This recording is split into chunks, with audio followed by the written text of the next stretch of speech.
I was around the fifth grade, about 10 years old, when I first came to this country. At that age, I'm sure there were many racial comments said to me, but luckily I was a non English speaker.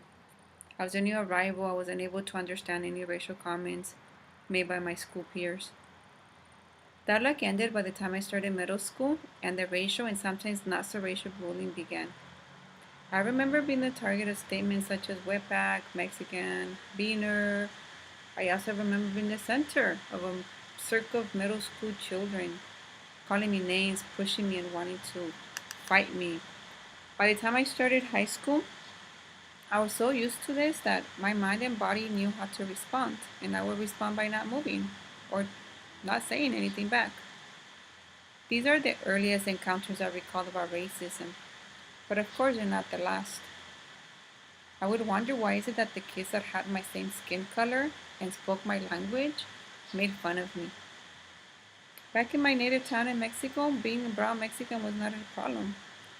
I was so racially naive that even when I began to notice the different types of people around me, I failed to think how painful it could be to look different, to be Mexican. Both my parents are full Mexicans. I had a normal childhood. I guess it was a normal childhood. I had a normal childhood growing up in a small town in Mexico. We had no electricity, we had no running water, no toilets, and of course no real toys. But I knew no difference. I was simply a child growing up in what it seemed like a huge, big space of land. I grew up in a small house with a humongous back lot full of fruit trees. We had pigs, hens, and dogs. That was probably the most fun playground I ever played at. It was a small house, but with the Rocky Mountains nearby, walking distance. And we had the water streams and the river. It was a small house where I can sit by the front door, and I would be able to see the cows and the donkeys and the horses walk by.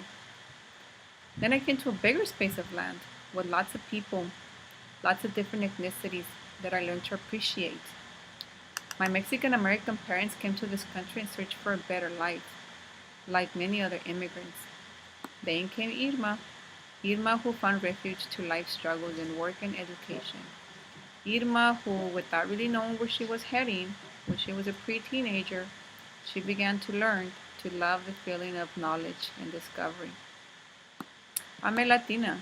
I'm a Mexican-born citizen who loves and appreciates this great country for all of the opportunities it has brought to me and my family. I'm a Latina member of a larger society of people who are different than me.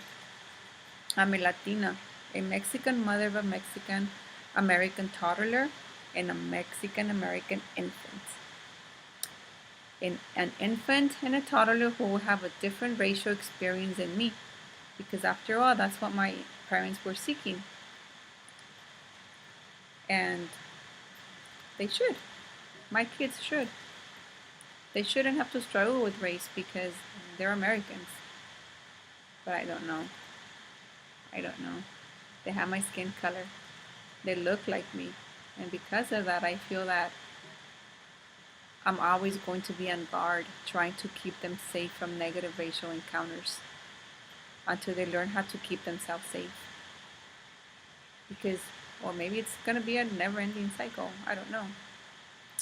I am Irma Salas, a privileged Mexican, a privileged Latina who is part of a larger racial community. Thank you.